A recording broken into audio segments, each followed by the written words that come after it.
Good morning সবাইকে। সবাই কেমন আছো? আশা করি সবাই ভালো আছো, আমরাও ভালো আছি। দেখো এখন বাজে 8টা 27।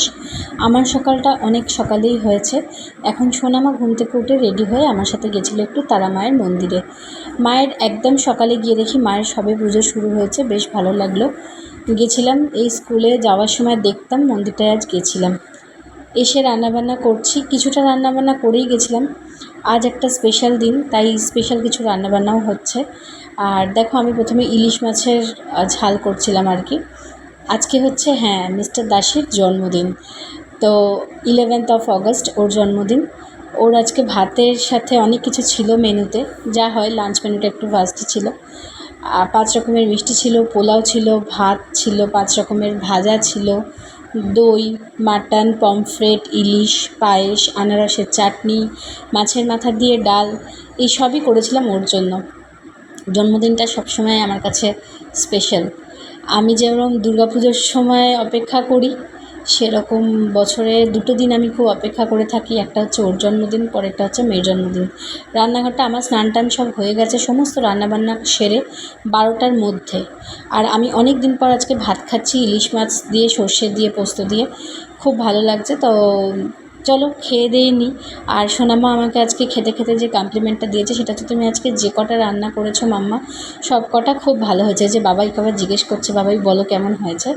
সত্যিই ভালো হয়েছিল। যাই হোক, তারপরে খেয়ে দিয়ে উঠে একটু রেডি হয়ে নিয়েছি, সাজগোজ করে নিয়েছি। মামে মিলে বেরিয়েছিলাম একটুখানি রাম ঠাকুর দেখতে। সোনামার স্কুলে ভর্তি হওয়ার সুবাদে আমার এখন রামতলায় যাতায়াতটা একটু বেড়েইছে। তো আমি রামের মন্দিরে যেতাম, আর দেখো ওখানে গিয়ে দেখতে পেলাম আমরা বজরংবলীকে কীভাবে গাড়িতে তোলা হয়। সোনামা কিছুতেই আসবে না ওখান থেকে, একটু দেখবে করে করে যাই হোক ওখানে দেখলো কীভাবে বজরংবলীকে গাড়িতে তোলা হলো সেগুলো, তারপরে সাজানো টাজানো হলো, কীভাবে কী করা হয়। ও আগে কোনো দিন দেখেনি এইভাবে ঠাকুরকে গাড়িতে তোলা, ওই লরিতে আর কি। তো সেটা দেখলো, ওর খুব মজা হয়েছে, ও ভীষণ এনজয় করেছে আজকের দিনটা, যেটা আমার সবথেকে বেশি ভালো লেগেছে। বাবাইয়ের জন্মদিন প্লাস আজকে রামভাসান, ওখানে যাওয়া, সমস্তটা খুব আনন্দ করেছে। তারপর ওকে আমি লরিতে তুলে দিয়েছিলাম। তারপরে দেখো এরকম আমরা একটা জায়গায় দাঁড়িয়েছিলাম রাস্তায়, তো সেখানে এরকম ডিজে লাইট টাইট দিয়ে বিভিন্নভাবে রামভাসান প্রসেশন হয়েছিল রামভাসানের। তারপরে প্রথমে গেল হচ্ছে বজরংবলীকে খুব সুন্দর করে সাজিয়ে টাজিয়ে নিয়ে যাওয়া হলো। এটা না আমার খুব খারাপ লাগে, এতদিনের একটা পুজো, সবার এত ভালোবাসা, আদর করে নিয়ে গিয়ে ঠাকুরকে জলে ফেলে দেওয়া, এটা একটু মন খারাপ তো বটেই, আবার সেই সঙ্গে অপেক্ষা এই আর কি। খুব ভাল লাগছে আজকে দেখে বজরংবলীকে এত সুন্দর সাজিয়েছে। তার সাথে এসেছিলো প্রসেশনের বিভিন্ন বাজনা। এই বাজনাটাকে এক্স্যাক্টলি কী বলে আমি জানি না, বাট কি বিশাল বড় বড় ঢোলের মতো জিনিস এগুলো বাজাচ্ছিলো। এগুলো রীতিমতো ট্রলার টাইপের একটা জিনিসে করে টানতে টানতে নিয়ে যাচ্ছিলো, দেখে বেশ ভাল লাগলো। এদেরও অনেক কিছু শেখা জানা যা আমরা জানি না, আমাদেরও অনেক কিছু শেখা জানা যা ওনারা জানেন না। যাই হোক, ট্যালেন্ট সব মানুষেরই থাকে, সব শ্রেণীর, সব জায়গাকার সব মানুষেরই থাকে। কি ভালো লাগছিলো এগুলো দেখতে দেখতে। আর ভাবছিলাম যে গ্রামের মানুষ বলে আমরা হয়তো অনেক কথা বলি, দেখো এই গ্রামের মানুষই কিন্তু শহরে এসে শহরের মানুষের মনকে জয় করে, তাই না? এই যে মেয়েগুলো, বউগুলো সবাই নাচছে সমান তালে পা মিলিয়ে, এত ভালো লেগেছে আজকে।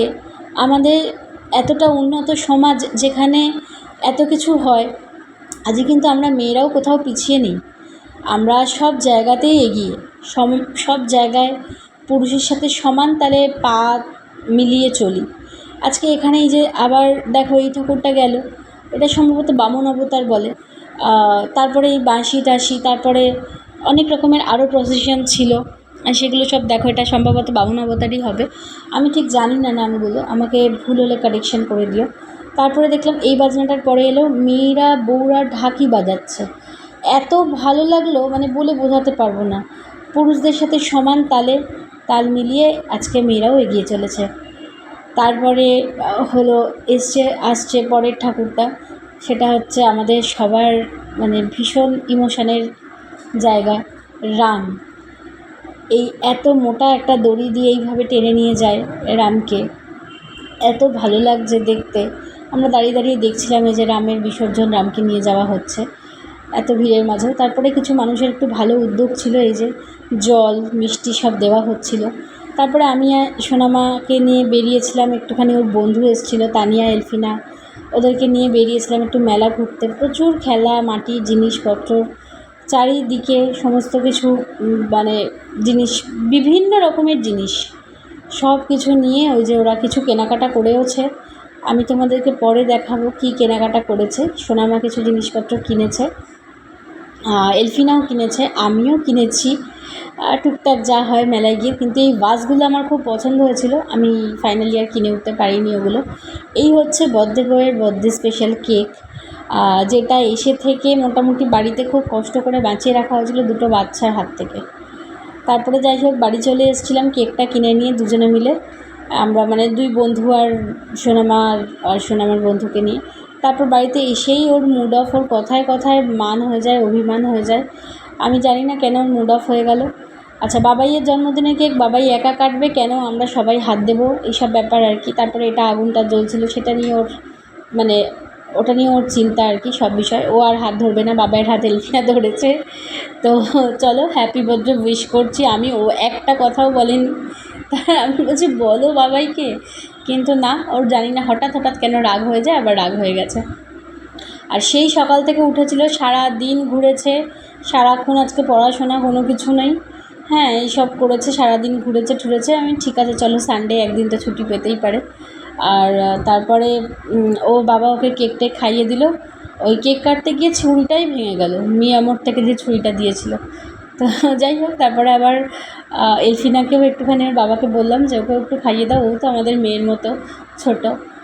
আর ভালো লাগে এই সমস্ত ছোট ছোট জিনিসগুলোই তো থেকে যায়। সোনামা আজ অভিমান করছে, কাল বড় হয়ে এগুলো দেখে ওরও ভালো লাগবে। চলে এসেছি ডিনার টেবিলে। মিস্টার দাস খেলো পোলাও আর মাটন কষা, আর আমাদের হয়েছিল মেথি চিকেন আর রুটি।